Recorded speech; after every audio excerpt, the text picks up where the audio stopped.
Hello students, Rajiv Gurukul में आप लोग का स्वागत है। स्टूडेंट्स, आज आपको बताएंगे स्टूडेंट जेएसएससी जेई में basic electrical engineering part B में पेपर 1 में आपका एक कंटेंट है स्टूडेंट कैपेसिटर। तो कैपेसिटर के बारे में पूरा डिटेल डिस्कशन करेंगे स्टूडेंट, यहाँ से लेके यहाँ तक। तो सारा चीज़ आपको क्या करना है, स्टेप बाय स्टेप फॉलो करना है। तो कैपेसिटर से जितना प्रॉब्लम आने की संभावना है सबको इस वीडियो में क्या कर लेंगे स्टूडेंट, कवर कर लेंगे। तो आप अंत तक बने रहिए, आप शुरू से लेके एंड तक रहिए। आपको कैपेसिटर का जितना सारा प्रॉब्लम पूछा जाएगा, जितना सारा कॉन्सेप्ट पूछा जाएगा, सभी कॉन्सेप्ट को क्या करेंगे स्टूडेंट, डील कर लेंगे। यदि आप इतना सारा चीज को कवर कर लोगे तो कैपेसिटर से यदि प्रॉब्लम आएगा स्टूडेंट, तो आप प्रॉब्लम को आसानी से क्या कर लोगे स्टूडेंट, सॉल्व कर लोगे। चलो स्टूडेंट, अब समझते हैं कि कैपेसिटर किसको बोलते हैं। तो कैपेसिटर उस तरह के बेसिकली डिवाइस को बोलेंगे जो आपका इलेक्ट्रिकल एनर्जी को क्या करेगा स्टूडेंट, स्टोर करेगा। उसको क्या बोलेंगे, कैपेसिटर बोलेंगे। तो कैपेसिटर का जो सिंबल होता है स्टूडेंट, सी से नोटिफिकेशन करते हैं। यदि सी कहीं लिखा जाए तो आपको समझ लेना वो आपका क्या है, कैपेसिटर है। कैपेसिटर क्या करता है, इलेक्ट्रिकल एनर्जी को क्या करता है स्टूडेंट, स्टोर करता है। तो ये आपका क्या हो गया, कैपेसिटर का क्या हो गया स्टूडेंट, डिफिनेशन हो गया। आपसे पूछेगा पहला पॉइंट कि इलेक्ट्रिकल एनर्जी को स्टोर करने के लिए हम किसका यूज करेंगे, तो आपका आंसर होना चाहिए कैपेसिटर। चलो स्टूडेंट, दूसरा पॉइंट में देखते हैं कि कैपेसिटर का यूनिट क्या होता है। आपसे ये पूछेगा कि कैपेसिटर का यूनिट क्या है। तो यूनिट आपका कैपेसिटर का जो स्टूडेंट होगा वो आपका क्या होगा, फेरड होगा। फेरड का जो सिंबल होता है स्टूडेंट, वो उसका जो सिंबल होता है एफ होता है। एफ का मतलब होता है फेरड। तो आपको याद रखना है कि कैपेसिटर का यूनिट क्या होगा, फेरड होगा। कैपेसिटर का स्मॉलेस्ट यूनिट क्या होगा स्टूडेंट, एक होता है माइक्रोफेरड, एक होता है नैनोफेरड, एक होता है पिकोफेरड। सबसे स्मॉलेस्ट जो होगा स्टूडेंट वो आपका क्या होगा, पिकोफेरड होगा। आपको याद रखना है कि ये तीनों में से सबसे स्मॉलेस्ट यूनिट कैपेसिटर का कौन सा है, आपको बोलना है पिकोफेरड। अब देखो स्टूडेंट, कुछ पॉइंट को याद रखना है। ये पॉइंट आपका एग्जाम पॉइंट ऑफ व्यू से बहुत इंपॉर्टेंट है। पूछेगा कि एक microfarad is equal to how much farad. तो आपको बोलना है एक माइक्रोफेरड इज इक्वल टू क्या होता है स्टूडेंट, 10⁻⁻⁶ फेरड होता है। इसको क्या करोगे, याद रखोगे। ऑब्जेक्टिव और पॉइंट ऑफ व्यू से क्या है, बहुत इंपॉर्टेंट है। आपसे पूछा जा सकता है कि एक microfarad is equal to how much farad. तो आपको बोलना है 10⁻⁻⁶ फेरड। चलो स्टूडेंट, आगे की ओर बढ़ते हैं। एक nanofarad is equal to how much farad. एक नैनोफेरड इज इक्वल टू क्या होता है, 10⁻⁹ फेरड होता है। ये आपका म्यू जैसा है, इसको बोलते हैं माइक्रोफेरड। ये एन जैसा स्टूडेंट, इसको बोलेंगे नैनोफेरड। एक पिकोफेरड, पी का मतलब होता है पिकोफेरड। एक पिकोफेरड इज इक्वल टू क्या होता है, 10⁻⁻12 फेरड होता है। ये तीनों पॉइंट को क्या करना, याद रखना। ऑब्जेक्टिव और पॉइंट व्यू से क्या है, बहुत इंपॉर्टेंट है। एक microfarad is equal to 10⁻�6 farad. एक nanofarad is equal to 10⁻�9 farad. एक picofarad is equal to 10⁻12 farad. चलो स्टूडेंट, दूसरा पॉइंट, दूसरा इंपॉर्टेंट कंटेंट है कि डायमेंशन ऑफ कैपेसिटर। कैपेसिटर का बीमा क्या होगा। तो एक बेसिक फॉर्मूला है, ये फॉर्मूला याद रखना है। इस फॉर्मूला से आपको प्रॉब्लम दिया जा सकता है। इस प्रॉब्लम में से, इस फॉर्मूला में से 2 डाटा गिवन रहेगा, तीसरा डाटा को फाइंड आउट करने के लिए बोलेगा। तो आप इस फॉर्मूला का यूज करके आप क्या कर सकते हो स्टूडेंट, फाइंड आउट कर सकते हो। चलो आगे की ओर चलते हैं। Q का मतलब क्या होता है, चार्ज होता है। C का मतलब कैपेसिटर होता है। V का मतलब पोटेंशियल होता है। चलो स्टूडेंट, आपको याद रखना है Q इक्वल टू क्या होता है, CV होता है। Q इक्वल टू क्या होता है, CV होता है। Q का मतलब चार्ज, C का मतलब कैपेसिटर और V का मतलब क्या हो गया, पोटेंशियल। यहाँ से क्या क्या प्रॉब्लम पूछा जा सकता है। पूछेगा कि चार्ज का यूनिट क्या होता है। तो आपको बोलना है स्टूडेंट, चार्ज का जो यूनिट होता है वो कूलम होता है। कैपेसिटर का यूनिट क्या होता है, फेरड होता है। पोटेंशियल का जो यूनिट होता है वो क्या होता है, वोल्ट होता है। ये यूनिट आपसे पूछा जा सकता है, आपको याद रखना है। चलो स्टूडेंट, आगे की ओर बढ़ते हैं। कैपेसिटर का फॉर्मूला क्या होगा, तो C इक्वल टू क्या होगा, Q/V होगा। C इक्वल टू क्या होगा, Q/V होगा। Q क्या होगा स्टूडेंट, चार्ज होगा और V आपका क्या होगा, पोटेंशियल होगा। चलो स्टूडेंट, एक फॉर्मूला और याद रखना है कि पोटेंशियल इज इक्वल टू क्या होता है। तो आपको याद रखना, work done per unit charge होता है। वर्क डन को W से नोटिफिकेशन करते हैं, चार्ज को Q से नोटिफिकेशन करते हैं। आप जानते होंगे कि वर्क का जो डायमेंशन होता है ml² T के पावर क्या होता है, -2 होता है। चार्ज का डायमेंशन क्या होगा स्टूडेंट, तो आप ये फॉर्मूला की याद रखोगे, I इक्वल टू Q/T होता है। ये भी इंपॉर्टेंट फॉर्मूला है, एग्जाम पॉइंट ऑफ व्यू से बहुत इंपॉर्टेंट है। इसको क्रॉस मल्टीप्लीकेशन करेंगे तो Q इक्वल टू क्या होगा, I × T होगा। अब स्टूडेंट मेरे को बताओ कि करंट का यूनिट क्या होता है, एम्पियर। एम्पियर को A से नोटिफिकेशन करेंगे और टाइम को T से नोटिफिकेशन करेंगे। तो चार्ज इज इक्वल टू क्या होगा, A × T होगा। चलो यहाँ पर लिखते हैं अब वर्क डन का dimension M L square T के पावर -2 होता है।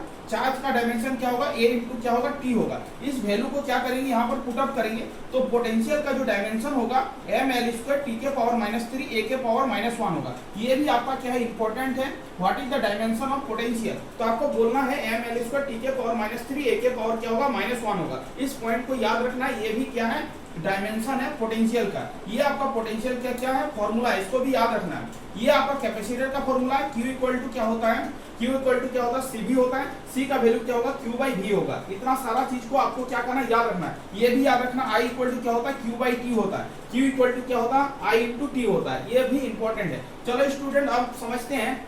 C इक्वल टू क्या होता है, Q बाई V होता है। Q का डायमेंशन 80 होता है, V का dimension M L square T के पावर -3 ए के पावर -1 होता है।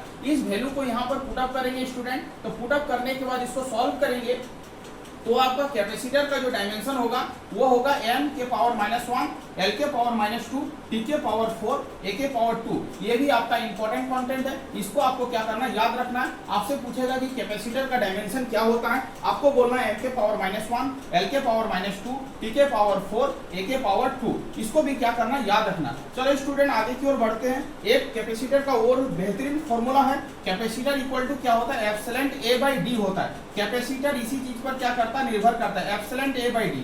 चलो स्टूडेंट ये कैपेसिटर का क्या होता है, सिंबल होता है। इसको आपको क्या करना है, याद रखना है, ठीक है। ये कैपेसिटर का क्या है, सिंबल है। कैपेसिटर का सिंबल पूछेगा, ये आपका कैपेसिटर का सिंबल है। चलो एप्सिलॉन जो होता है दो भागों में डिवाइड होता है, एप्सिलॉन नॉट इनटू क्या होता है, एप्सिलॉन r होता है।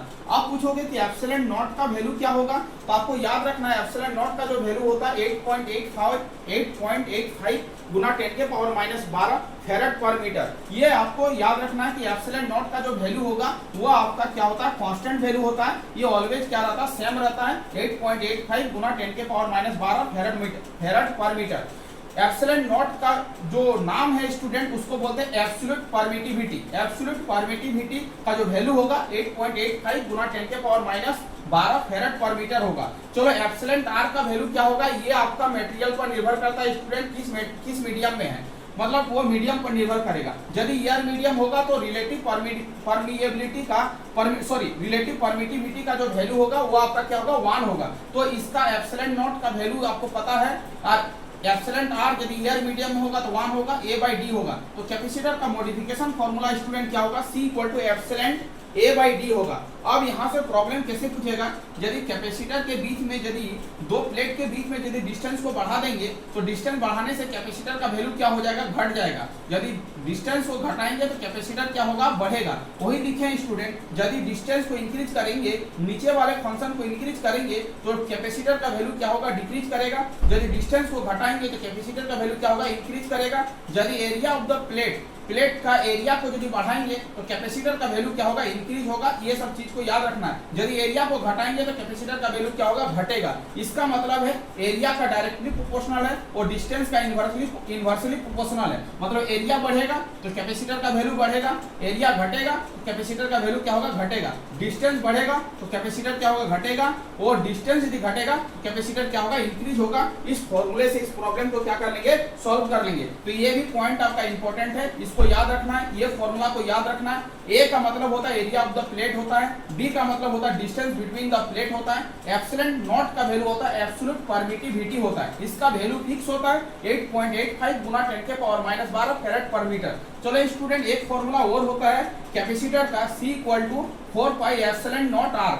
यदि उसका रेडियस दिया जाए और कैपेसिटर वैल्यू निकालने के लिए बोले तो आप इस फॉर्मूला से क्या कर सकते हो, कैपेसिटर वैल्यू को फाइंड आउट कर सकते हो। क्योंकि 4 पाई का वैल्यू 3.14 होता है। एप्सिलॉन नॉट का वैल्यू आपको बता चुके हैं 8.85 गुना 10 के पावर -12 फेरेड पर मीटर। इसका मतलब है कि रेडियस बढ़ाएंगे तो कैपेसिटर का वैल्यू क्या होगा, बढ़ेगा। रेडियस के साथ इसका रिलेशन जो होता है स्टूडेंट, वो कैसा रिलेशन होता है, डायरेक्टली रिलेशन होता है। Radius will be increase then the capacitor value also be the increase. इसका मतलब है रेडियस का वैल्यू दिया जाएगा तो कैपेसिटर का वैल्यू को आराम से फाइंड आउट कर सकते हैं, बशर्ते आपको ये फॉर्मूला आना चाहिए। चलो स्टूडेंट यहाँ तक तो हमने कंप्लीट कर लिया। अब देखो ये आपका क्या है, कैपेसिटर क्या करता है, इलेक्ट्रिकल एनर्जी को क्या करता है, स्टोर करता है। इसका मतलब कैपेसिटर और एनर्जी में क्या रिलेशन है, ये भी आपका इंपॉर्टेंट है। ये भी आपका एग्जाम में पूछा जा सकता है। इसका मतलब एनर्जी का जो फॉर्मूला होगा कैपेसिटर के साथ वो क्या होगा, ½ CV² होगा। C का मतलब कैपेसिटर, V का मतलब पोटेंशियल, मतलब हाफ गुना C इंटू V का स्क्वायर इज इक्वल टू क्या होगा, एनर्जी होगा, कैपेसिटर का एनर्जी का फॉर्मूला होगा। अब देखो स्टूडेंट, इस फॉर्मूले को यदि ब्रेक करेंगे तो एक अनदर फॉर्मूला निकलेगा। हम ये CV को एक जगह रखे, ये V को अलग कर दिए। आपको अभी बता चुके थे Q इक्वल टू क्या होता है, CV होता है। तो CV के जगह पर यदि Q रखेंगे तो इसका एनर्जी का एक दूसरा फॉर्मूला आ जाएगा, हाफ Q इंटू क्या होगा, V होगा। जो जैसा डाटा आपके पास अवेलेबल रहेगा उसी फॉर्मूला का यूज करके हम लोग क्या करेंगे, एनर्जी का वैल्यू को फाइंड आउट करेंगे। तो ये भी आपका एनर्जी का फॉर्मूला है, ये भी आपका एनर्जी का फॉर्मूला है। जिस जगह पर जिस फॉर्मूले का यूज होगा उस जगह पर उस फॉर्मूले का क्या करेंगे स्टूडेंट, यूज करेंगे। चलो स्टूडेंट आगे की ओर बढ़ते हैं। एनर्जी इक्वल टू क्या होता है, हाफ CV स्क्वायर होता है। ये आपका हाफ है, ये आपका C है।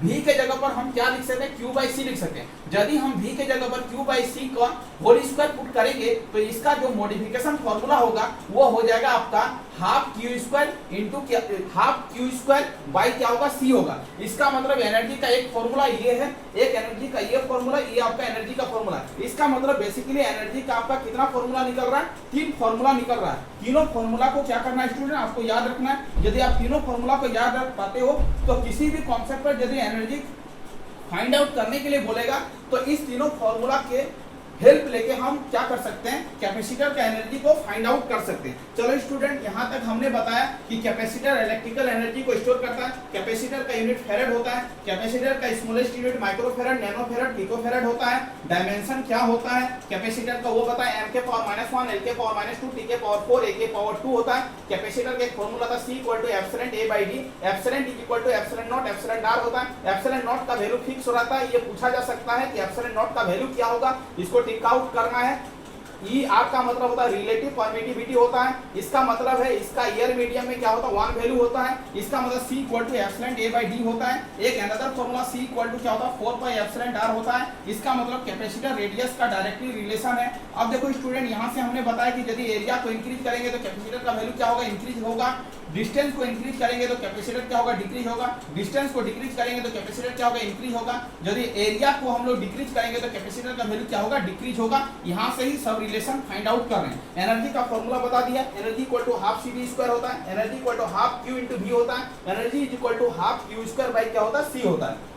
यहाँ तक आपको क्या करना है, नोट्स बना लेना है। यहाँ से लेके यहाँ तक आपको नोट्स बनाना है, बार बार रिवीजन करना है, प्रीवियस ईयर का क्वेश्चन पेपर को सॉल्विंग करना है। तो कैपेसिटर का कंटेंट आपका रेडी हो रहा है। अब देखो कैपेसिटर का कनेक्शन से प्रॉब्लम आ सकता है स्टूडेंट कि कैपेसिटर का कनेक्शन बेसिकली 2 तरह का होता है। एक होता है सीरीज कनेक्शन और एक अब क्या होता है, पैरेलल कनेक्शन। इस तरह का कनेक्शन यदि रहेगा स्टूडेंट तो आपको बोलना सीरीज कनेक्शन, और इस तरह का कनेक्शन रहेगा तो आपको क्या बोलना, पैरेलल कनेक्शन। सीरीज कनेक्शन इसको बोलते हैं श्रेणी कनेक्शन, इसको बोलते हैं समानांतर कनेक्शन। इसका मतलब है यदि आपका सीरीज कनेक्शन होगा तो इक्विवेलेंट इफेक्ट निकालने के लिए बोलेगा तीनों कैपेसिटर का, तो इसका फॉर्मूला होगा student 1/C equivalent is equal to 1/C1 plus 1/C2 plus 1/C3। यदि स्टूडेंट ये पैरेलल कनेक्टेड रहेगा तो इसका इक्विवेलेंट क्या होगा, सीधा सीधी ऐड हो जाएगा, C1 plus C2 plus C3। तीनों कैपेसिटर को क्या करना, ऐड कर लेना है यदि ये कनेक्शन क्या होगा, पैरेलल होगा। अब देखो स्टूडेंट आगे की ओर कुछ कॉन्सेप्ट बताते हैं। यदि n number of capacitor series में कनेक्टेड होगा तो उसका फॉर्मूला क्या होगा, ये होगा। और यदि n number of capacitor series में कनेक्टेड है और सभी कैपेसिटर का वैल्यू यदि इक्वल है, उसका एक मॉडिफिकेशन फॉर्मूला होगा student 1/C equivalent is equal to 1/C plus 1/C dot dot 1/C। n number of capacitor यदि आपका सीरीज में कनेक्टेड रहेगा स्टूडेंट तो 1 को n बार ऐड करेंगे तो n बाई क्या होगा, C होगा। इसको पलटी मारेंगे तो C इक्विवेलेंट इक्वल टू क्या होगा, C बाई n होगा। और इसका मतलब है कैपेसिटर यदि सीरीज में कनेक्टेड होगा तो उसका इक्विवेलेंट कैपेसिटेंस का फॉर्मूला जो होगा C बाई क्या होगा, n होगा। कब, जब वो सीरीज में कनेक्टेड हो तब। ये फॉर्मूला को क्या करना है स्टूडेंट, याद रखना है। यदि कब यूज करना है, यदि सब कैपेसिटर का वैल्यू क्या हो, इक्वल हो जाए, तो ये फॉर्मूला को हम क्या कर सकते हैं, डायरेक्ट यूज करके उस प्रॉब्लम को सॉल्विंग कर सकते हैं। तो यहाँ से लेके यहाँ तक कंटेंट को रेडी करना है। यदि स्टूडेंट आपका कैपेसिटर पैरेलल में कनेक्टेड रहे और n नंबर ऑफ कैपेसिटर रहे और सभी का वैल्यू C रहे तो C इक्विवेलेंट का जो फॉर्मूला होगा, C equivalent equal to n into क्या होगा, C होगा। कैसा कनेक्शन कब होगा, जब पैरेलल होगा। CP का मतलब पैरेलल कनेक्शन, n इंटू क्या होगा, C होगा। अब देखो स्टूडेंट, सीरीज इक्विवेलेंट और पैरेलल इक्विवेलेंट में कुछ एक फॉर्मूला आ रहा है, उस फॉर्मूले को याद रखना है, ऑब्जेक्टिव और पॉइंट ऑफ व्यू से बहुत इंपॉर्टेंट है। अब इक्वेशन ए को यदि इक्वेशन बी से डिवाइड करेंगे स्टूडेंट, तो सीरीज बाय पैरेलल होगा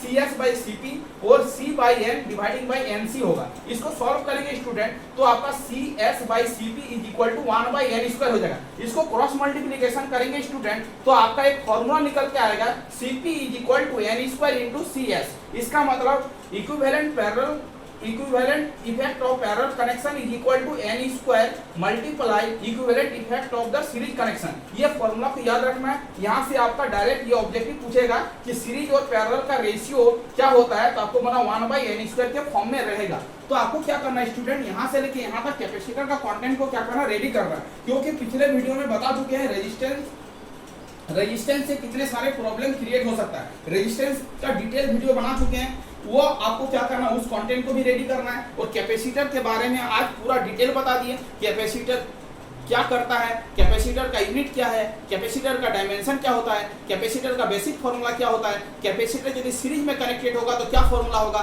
कैपेसिटर पैरेलल में कनेक्टेड होगा तो क्या होगा, कैपेसिटर का सिंबल क्या होता है। ये सब चीज को क्या किया स्टूडेंट, आज हमने पूरा डिटेल बताया। इस कंटेंट पर हम प्रीवियस क्लास में स्टूडेंट क्या करेंगे, नेक्स्ट क्लास में हम एक प्रॉब्लम सेट लाएंगे जो प्रीवियस ईयर में पूछा गया है। तो आपको क्या करना है स्टूडेंट, सबसे पहले इस कंटेंट को रेडी करना है। जब तक आपका कंटेंट रेडी नहीं होगा तब आप प्रॉब्लम नहीं बना सकते हो, क्योंकि आपके पास फॉर्मूला अवेलेबल रहना चाहिए। क्योंकि आपका जो एग्जाम होगा फॉर्मूला बेसिस पर रहेगा। आप जितने सारे फॉर्मूला को याद रख सकते हो, सभी फॉर्मूला को क्या करना, याद रखना है। क्योंकि आपको यदि फॉर्मूला याद रहेगा तो फॉर्मूला को पुट अप करके ही आपको क्या करना, प्रॉब्लम को सॉल्विंग करना है। तो आपको क्या करना है स्टूडेंट, यहाँ से लेके यहाँ तक का कंटेंट को रेडी करना है। ये आपका कैपेसिटर का कंटेंट हम रेडी करवा रहे हैं। इसके बाद नेक्स्ट वीडियो में आपको बताएंगे स्टूडेंट इंडक्टर क्या करता है, इंडक्टर का बेसिक फॉर्मूला क्या होता है, इंडक्टर यदि सीरीज में कनेक्टेड होगा तो क्या होगा, पैरेलल में कनेक्टेड होगा तो क्या होगा, इंडक्टर का यूनिट क्या होता है, इंडक्टर बेसिकली किस एनर्जी को स्टोर करता है। सभी चीज को क्या करेंगे स्टूडेंट, स्टेप बाय स्टेप क्या करेंगे, सॉल्व करते हुए जाएंगे। इसका मतलब स्टूडेंट आज आपको क्या करना है, कैपेसिटर का कंटेंट को रेडी करना है। यहाँ से लेके यहाँ तक आपको क्या करना, नोट्स बनाना है, 2-4 बार रिवीजन मारना है। तो आप इस तरह का प्रॉब्लम यदि एग्जाम में पूछा जाए तो आप बेहिचक सॉल्व कर सकते हो। Thank you student. वीडियो को एंड करते हैं। यदि आप चैनल में नए आए तो चैनल को क्या करना है स्टूडेंट, सब्सक्राइब कर लेना, जिससे मेरे को ज्यादा से ज्यादा सपोर्ट मिलेगा और हम ज्यादा मोटिवेट होंगे और न्यू कंटेंट हम क्या करेंगे, डेली ला सकेंगे student. Thank you student. Vande Mataram.